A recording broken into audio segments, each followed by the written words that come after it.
నేను ఆ రోజు హైదరాబాద్ని అన్ని విధాలా అభివృద్ధి చేశాను. నేను దృష్టిలో పెట్టుకున్నది ఓల్డ్ సిటీ పక్కన ఎయిర్పోర్ట్ కట్టాను. మీరు గుర్తుపెట్టుకోవాలి, నేను దూరదృష్టితో కట్టాను అది కూడా.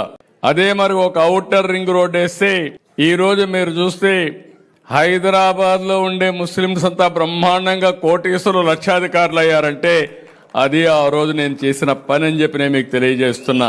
నేను ఎప్పుడూ ఒకటి చెప్పేవాడిని, హైదరాబాద్కి ఎవరు వచ్చినా నేరుగా పోయి ఓల్డ్ సిటీలో షాపింగ్ చేసే విధంగా పెరల్స్ ని ప్రమోట్ చేసింది కూడా తెలుగుదేశం పార్టీ. హైదరాబాద్ బిర్యానీని కూడా ప్రమోట్ చేశాం.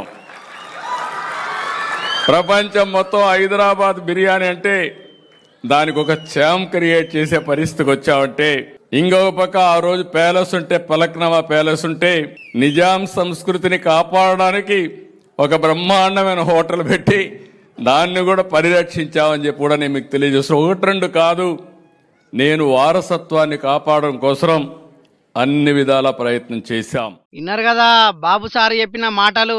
హైదరాబాద్ లో ఉన్న ముస్లింలందరినీ కోటీశ్వరులను చేసింది చంద్రబాబేనట. దునియా మొత్తం హైదరాబాద్ బిర్యానీ గురించి మాట్లాడుకునేటట్టు చేసింది కూడా చంద్రబాబు సారేనట. ఇక బయట నుంచి ఎవ్వరొచ్చినా ఓల్డ్ సిటీకి పోయి ముత్యాలు కొనుక్కునేటట్టు చేసిండట. దూరదృష్టితో ఆలోచించి ఓల్డ్ సిటీ పక్క పొంటే ఎయిర్పోర్ట్ ను కూడా కట్టించిండట. నిజాం సంస్కృతిని కాపాడుతందుకు ఫలక్నుమా ప్యాలెస్ ను బ్రహ్మాండమైన హోటల్ లెక్క మార్చిండట. విజయవాడలో ఏర్పాటు చేసిన మైనార్టీ సంక్షేమ దినోత్సవ సభలో చంద్రబాబు సార్ ఇట్లా మాట్లాడిండు. మైనార్టీల మెప్పు పొందేందుకు ఇట్లా మస్తు ముచ్చట్లు చెప్పిండు.